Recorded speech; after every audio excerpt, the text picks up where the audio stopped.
ഇന്ന് അനാമികയുടെ ഫ്രണ്ട്സ് ഒക്കെ അനന്തപുരിയിലോട്ട് വരുന്നുണ്ട് കേട്ടോ. അനാമിക ഈ കാര്യം ജാനകിയോട് പറയാൻ വേണ്ടി ചെല്ലുമ്പോഴാണ് നയനയെ കാണുന്നത്. കണ്ടപാടെ തന്നെ അനാമികയ്ക്ക് ഓരോ ഐഡിയ തോന്നുകയാണ് കേട്ടോ. ഇവക്ക് പണി കൊടുക്കാൻ പറ്റിയ സമയം ഇത്. ഇവള് വലിയ ഫുഡ് ഉണ്ടാക്കുന്നവളല്ലേ, ഇവൾ എന്നെ ഇന്നത്തെ ഫുഡൊക്കെ ഉണ്ടാക്കട്ടെ. എന്നിട്ട് അനാമിക നയനയുടെ അടുത്തേക്ക് ചെന്നിട്ട് പറയുന്നുണ്ട്, അതെ ഒന്ന് നിന്നേ. എന്താ അനാമികെ? ഇന്ന് എന്റെ കുറച്ച് ഫ്രണ്ട്സ് വരുന്നുണ്ട്, അവർക്ക് വേണ്ടി ഫുഡ് ഉണ്ടാക്കണം. നിങ്ങൾ ഭയങ്കര സ്വാദുള്ള ഫുഡ് ഉണ്ടാക്കുന്ന ആളാണെന്നല്ലേ ഈ വീട്ടിലുള്ള പലരും പറയുന്നത്.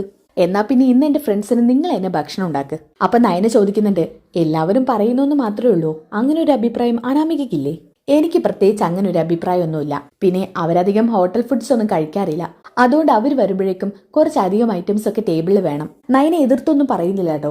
എന്നാ പിന്നെ അനാമികയും കൂടി എന്നെ സഹായിക്കാൻ വാ, നമുക്ക് ഒരുമിച്ച് ഫുഡ് ഉണ്ടാക്കാം. അപ്പൊ പിന്നെ പണിയൊക്കെ പെട്ടെന്ന് കഴിയുമല്ലോ.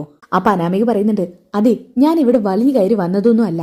എന്റെ അച്ഛനും അമ്മയും എന്നെ നല്ല അന്തസ്സായിട്ടാ ഇങ്ങോട്ടേക്ക് കെട്ടിച്ചയച്ചു വിട്ടത്, അല്ലാതെ വളഞ്ഞ വഴിയിൽ വന്നവളല്ല ഞാൻ. അതിപ്പോ എന്തിനാ ഇവിടെ എടുത്തു വെച്ച് പറയുന്ന അനാമികയെ? അല്ല, നിങ്ങളൊക്കെ അങ്ങനെ വന്നവരാണല്ലോ, അതുകൊണ്ട് നിങ്ങൾക്ക് അനന്തപുരിയിലെ സ്ഥാനം വേലക്കാരിയുടെ സ്ഥാനാ. ഞാൻ നോക്കിയിട്ട് ഇവിടെ വേറെ ജോലിക്കാരികളൊന്നും കാണുന്നില്ല.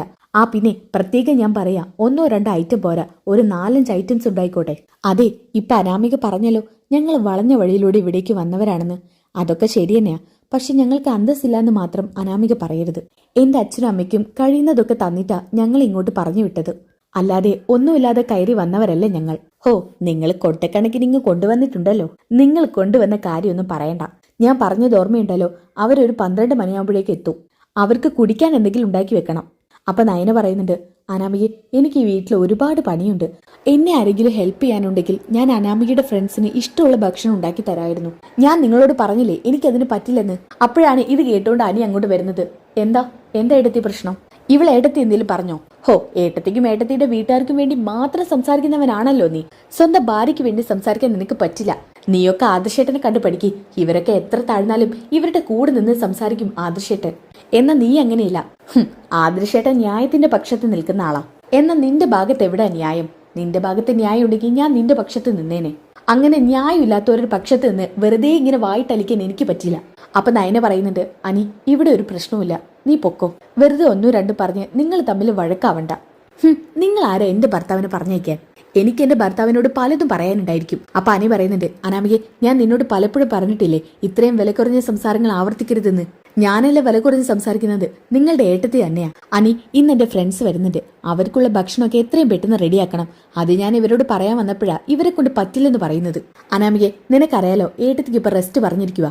അതിനിടയിൽ തന്നെ ഈ വീട്ടിൽ ഒരുവിധം പണികളൊക്കെ ചെയ്യുന്നുണ്ട്. അതിന്റെ കൂട്ടത്തിൽ ഏട്ടത്തിക്ക് ഇവർക്കുള്ള ഫുഡൊന്നും ഉണ്ടാക്കാൻ കഴിയില്ല. പിന്നെ അവർ വരുമ്പോ അവർക്കൊന്നും കൊടുക്കണ്ടേ? അപ്പൊ അനി പറയുന്നുണ്ട്, ഏട്ടത്തിക്ക് പറ്റാനിട്ടല്ലേ, അല്ലെങ്കിൽ ഏട്ടത്തി ചെയ്തു തരില്ലേ? ഇന്ന് എന്തായാലും നമുക്ക് പുറത്തുനിന്ന് ഓർഡർ ചെയ്യാം. അയ്യോ, പുറത്തുനിന്നൊന്നും ഓർഡർ ചെയ്യണ്ട അനി, ഞാൻ ഇവിടെ തന്നെ ഉണ്ടാക്കി തരാം. എന്നെ ആരെങ്കിലും ഒന്ന് ഹെൽപ്പ് ചെയ്യാൻ ഉണ്ടായാൽ മതി. വേണ്ട ഏട്ടത്തി, ഏട്ടത്തിക്ക് ഇപ്പൊ റെസ്റ്റ് പറഞ്ഞിരിക്കുക. ആ സമയത്ത് ഇതുപോലുള്ള പണികളൊന്നും എടുക്കണ്ട. ഫുഡ് ഉണ്ടാക്കാന്ന് പറയുന്നത് അത്ര ഭാരപ്പെട്ട പണിയൊന്നും അല്ല അനി. വേണ്ട ഏട്ടത്തി, ഇന്നത്തെ ഫുഡ് നമുക്ക് പുറത്തുനിന്ന് ഓർഡർ ചെയ്യാം. അപ്പൊ അനാമികയ്ക്ക് എന്തൊക്കെയോ സംശയം തോന്നാട്ടോ. അനാമിക ചോദിക്കുന്നുണ്ട്, അതെന്താ അനി, ഇവർക്ക് കുഴപ്പമില്ലെന്ന് പറഞ്ഞിട്ട് പിന്നെ നിനക്കാണോ കുഴപ്പം? ഭാര്യയോടില്ലാത്ത സ്നേഹമാണല്ലോ നിനക്ക് ഇവരോട് അധികമായിട്ട്. അനാമികയെ ഞാൻ വേണ്ട അനി, നിങ്ങൾ തമ്മിൽ വഴക്കിടല്ലേ.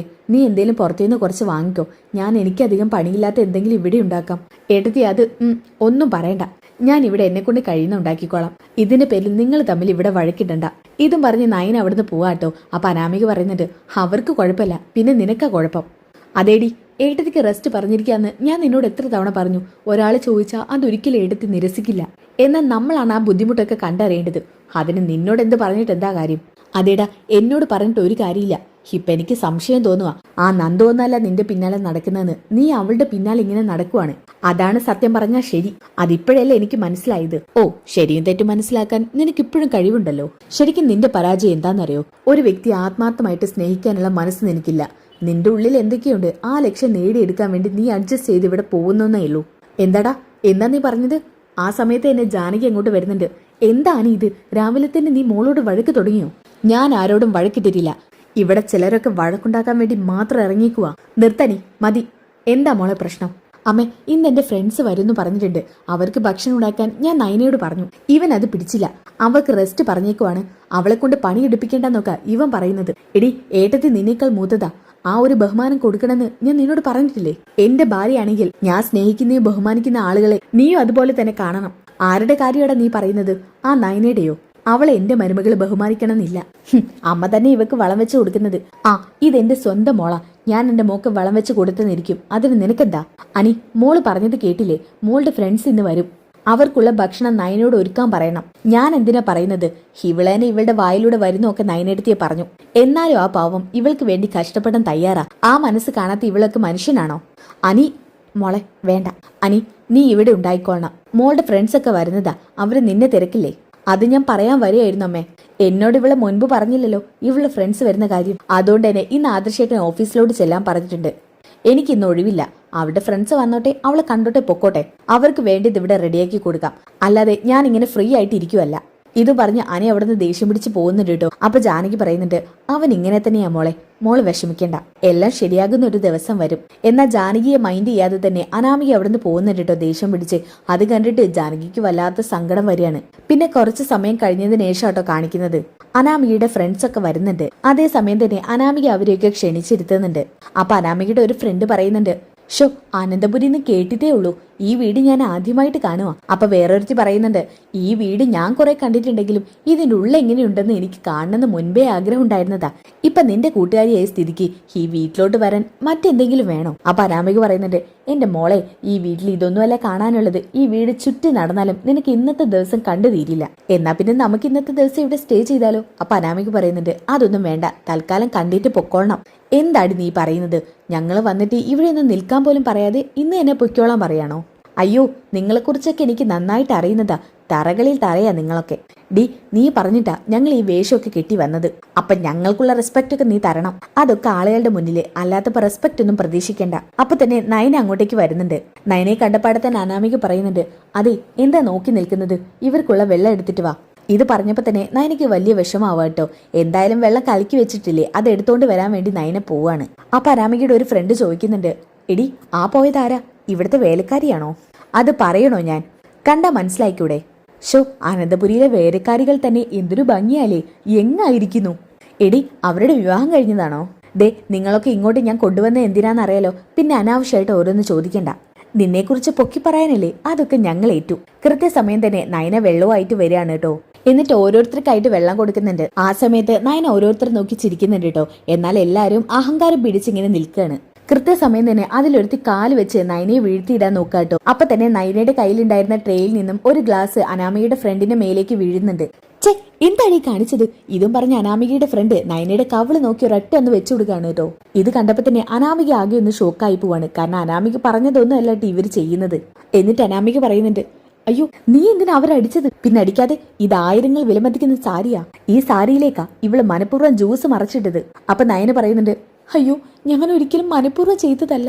അപ്പൊ ആ പെണ്ണ് പറയുന്നുണ്ട്, നീ കൂടുതൽ ന്യായീകരിക്കൊന്നും വേണ്ട. ജോലിക്കാരികൾ ജോലിക്കാരുടെ സ്ഥാനത്ത് നിന്നാ മതി. കൂടുതൽ സംസാരിക്കണ്ട, കേട്ടല്ലോ? ജോലിക്കാരി എന്ന് കേട്ടപ്പോ തന്നെ നയനയ്ക്ക് മനസ്സിലാവുന്നുണ്ട് കേട്ടോ. ജോലിക്കാരി എന്ന് പറഞ്ഞിട്ടാണ് അനാമിക പരിചയപ്പെടുത്തിയെന്ന്. എന്തായാലും നയനയുടെ ഭാഗത്തുണ്ടായ തെറ്റല്ലേ. അപ്പൊ നയന പറയുന്നുണ്ട്, ഞാൻ വേറെ സാരി തരാം, ഡ്രസ്സ് മാറിയിട്ട് പോയാ മതി. അയ്യോ, അവളെടുക്കുന്ന 1500 സാരി ഞാൻ എടുക്കുമല്ലോ. അപ്പൊ അനാമിക പറയുന്നുണ്ട്, മീരെ, ഒന്ന് മിണ്ടാതിരിക്കോ പറ്റോ അനാമികയെ? ഇവളെനിക്ക് ഈ സാരി മേടിച്ചു തരോ? അതിനെങ്ങനെയാ? ഇവക്ക് ഇത് കാണാൻ പോലും അർഹതയില്ല. വിലപിടിപ്പുള്ള സാരികളുടെ വില എന്താന്ന് ഇവക്കറിയില്ല. അതേസമയം തന്നെ ആദർശ് അങ്ങോട്ട് വരുന്നുണ്ട് കേട്ടോ. ആദർശ് ഇവരുടെ അടുത്തേക്ക് വരുന്ന കണ്ടപ്പോ നയനയ്ക്കൊക്കെ ആകെ പേടിയാവാണ് കേട്ടോ. ഇവര് തല്ലിയ വിവരം അറിഞ്ഞു കഴിഞ്ഞാൽ ആദർശത്തിന് എങ്ങനെ പെരുമാറുമെന്നുള്ളത് അറിയില്ല. അനാമികയ്ക്കും ആകെ പേടിയാകുന്നുണ്ട്. അപ്പൊ അനാമിക പറയുന്നുണ്ട്, ആദർശേട്ടാ, ഇതൊക്കെ എന്റെ ഫ്രണ്ട്സാ. അനിയുടെ മൂത്ത ചേട്ടനാണല്ലേ? അതെ. മൂർത്തി ഡിസ്റ്റിലറിയുടെ MD അല്ലേ? അതെ. ഇവിടെ വന്നിട്ട് ആരെയും അധികം കണ്ടില്ല, വന്ന് കയറിയതേ എല്ലാരും ഒന്ന് പരിചയപ്പെടണം. വന്നവര് 4 ആളുണ്ട് കേട്ടോ. അപ്പൊ അതിൽ കൂടുതൽ ഓവർ ആക്ടിങ് ചെയ്യുന്ന ആ പെണ്ണ് പറയുന്നുണ്ട്, ചേട്ടാ, ഇവരെ പോലുള്ള സെർവൻസിനെ എന്തിനാ ഇവിടെ വെക്കുന്നത്? നയനെ ചൂടിയിട്ടാണ് ഇത് പറയുന്നത്. ഇത് കേട്ടപ്പോ തന്നെ ആദർശനാകെ ദേഷ്യം വരുന്നുണ്ട്. സെർവന്റോ? ആ, ഇവരിവിടുത്തെ സെർവന്റ് അല്ലേ. ഇവരൊന്ന് ചെയ്ത പണി എന്താണെന്നറിയോ? എന്റെ ആയിരങ്ങൾ വിലമതിക്കുന്ന ഈ സാരിയിലേക്ക് ഇവര് ജ്യൂസ് വീഴ്ത്തിയിട്ടു. ഇങ്ങനെയുള്ളവരൊക്കെ നിലനിർത്തുന്നതിന് പകരം പറഞ്ഞു വിടുന്ന ചേട്ടൻ നല്ലത്. എന്റെ വീട്ടിൽ ഒരുപാട് ജോലിക്കാരുണ്ട്. എന്നാൽ ഇതുപോലെ ചെയ്യുന്നവരൊക്കെ ആ സ്പോട്ടിൽ പിരിച്ചു വിടാറാ ഞങ്ങൾ പതിവ്. അപ്പോഴാണ് ആദർശ് നയനയുടെ മുഖത്തേക്ക് ശരിക്കും ഒന്ന് നോക്കുന്നത്. നയനയുടെ കവിളൊരു പാടുണ്ട് കേട്ടോ. ഇത് കണ്ടിട്ടും നയന അത് മറച്ചു വെക്കാനാ നോക്കുന്നത്. ആ സമയത്ത് ആദർശ് നയനയുടെ അടുത്തേക്ക് വന്നിട്ട് നയനയുടെ കവിളൊന്ന് തിരിച്ചു നോക്കുന്നുണ്ട്. അപ്പോഴാണ് അവിടെ നല്ല അടിച്ച പാട് കാണുന്നത്. അപ്പൊ ആദർശ് ചോദിക്കുന്നുണ്ട്, ആരാ നയനെ തല്ലിയത്? അപ്പൊ അനാമിക പറയുന്നുണ്ട്, അത് മീര അറിയാതെ തല്ലിപ്പോയത് ആദർശേട്ടാ. എന്തിനാ എന്റെ ഭാര്യയെ തല്ലിയത്? ഭാര്യയോ? അനാമിക പറഞ്ഞു ഇവരിവിടുത്തെ സെർവന്റ് ആണെന്ന്. ഓ അപ്പൊ നീ പറഞ്ഞിട്ടാണ് ഇവര് നയനയെ തല്ലിയത്? അങ്ങനെയൊന്നല്ല ആദർശേട്ടാ. ഒന്നും കേൾക്കണ്ട. എല്ലാത്തിനും കാരണക്കാരി നീയാണെന്നുള്ളത് എനിക്കറിയാം. നീ പറഞ്ഞിട്ടായിരിക്കും ഇവരിങ്ങനെയൊക്കെ ചെയ്തത്. അടിക്ക് തിരിച്ചടിയുന്ന പ്രമാണം. പക്ഷെ വന്ന് കയറി വന്നവരെ അപമാനിക്കുന്നില്ല. പിന്നെ ഒരു കാര്യം, ഇവരെ മര്യാദയ്ക്ക് ഇവിടുന്ന് ഇറക്കി വിട്ടോളണം. കേട്ടല്ലോ? നൈനെ വാ. ഓക്കെ, ഇനി എന്തായാലും നല്ല കിടിലൻ ട്വിസ്റ്റുകൾ നിറഞ്ഞ എപ്പിസോഡാണ് കേട്ടോ. അനാമികയ്ക്ക് കിട്ടും നല്ലൊരു പണി ആദർശ് കൊടുക്കുന്നുണ്ട്. ആ ഒരു എപ്പിസോഡുകൾക്കായിട്ട് ചാനൽ സബ്സ്ക്രൈബ് ചെയ്തിരിക്കുക, വീട്ടിൽ ലൈക്ക് ചെയ്തിരിക്കുക, നെക്സ്റ്റ് എപ്പിസോഡ് ഒന്ന് കമന്റ് ചെയ്തിരിക്കുക. അപ്പോൾ അടുത്ത വീഡിയോയിൽ കാണുന്നവരേക്കും ബൈ ഗായ്സ്.